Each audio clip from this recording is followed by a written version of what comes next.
start is when you can start. And when someone offers you an opportunity to come to a conference, if someone offers you an opportunity to read a book, to go to a podcast, to read a blog, to read an email, you need to do it. I can sit here and tell you all about branding and marketing and all that, but it's really on you. Because every conference we're going to leave with a bag full of information. And then when we go home, we take it and throw it on the side of the bed. And then a couple weeks later, take it and move it to the living room. Then a couple weeks later, move it to the basement. I don't want you all to do that. Because Dina and I and Jillian and Sylvia, we did not put all this information together for you all to say, you know, that's really nice. That's good information. Now, I'm going to tell you, there were probably five keys that really changed or shifted me from just wanting to know the book industry to really knowing it now and being known as an expert. One of the things I say I'm an expert is when you get a third-party endorsement. Anybody ever heard of Publishers Weekly? Publishers Weekly is like our trade journal if you're in publishing.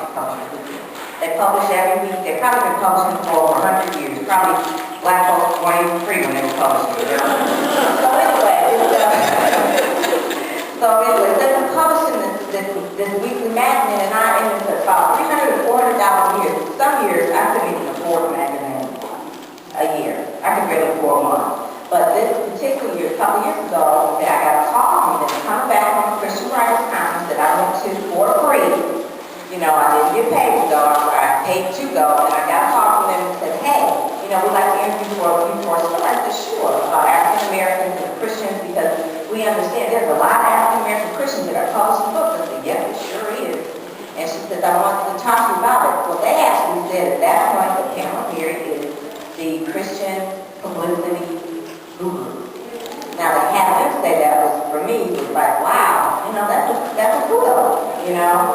But they don't know all the blood, sweat, and tears over the years, over the last 10 years, of really just pulling us along to say, okay, we can do this. And when I say I'm a publicity, it's publicity, marketing, branding, all the terms I use interchangeably. But one of the main things that you see right here, it is about branding. Anybody recognize what that cover sort of looks like? O magazine. We got O and M and O. You know, there you go, P. And Oprah is one of the biggest brands out there. And she puts herself on the magazine every single month, right? It's like, that's the brand. And so a lot of times when people say, wow, you're doing so much, it's like, you know what, I'm not Oprah yet. You know, that's the benchmark. That's really the level that we should all go. So the information that you get right now, be impressed, but don't be too impressed, because we want you to go further than we have. We want you to go further than Pam, go further than Jillian, go further than Barbara, further than Kim. But it only starts with information. And one of the brochures that I handed out to you was one of the key things that really turned my interest.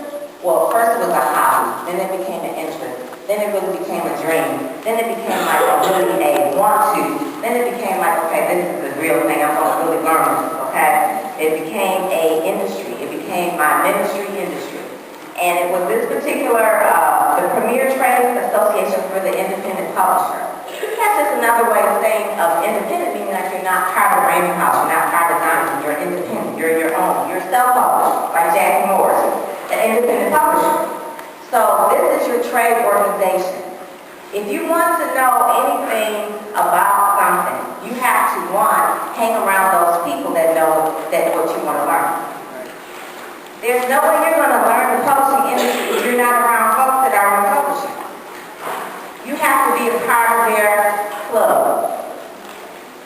You have to be a part of it. You have to join their group. You have to read what they're reading. You have to go where they're going. This right here will unlock it. It's like $100 a year. The information they give you is priceless. All right? Everybody shaking their head. Join it. Make it a goal.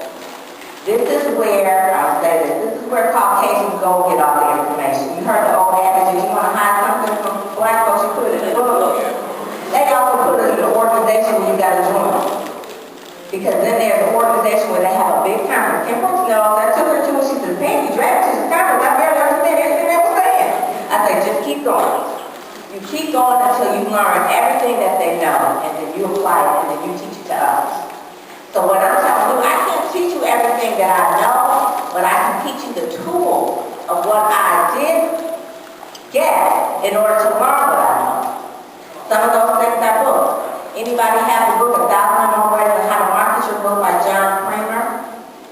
I think I say that every time I get up. Christina has it for your publisher, so I know you have it. But you need to get that book. There's 1,001 Ways on How to Market Your Book. Do you have to use all 1,001 ways? No, you use the ones that work for you. But if you don't even know what they are, you're just going to be sitting on the bench. So that's one thing.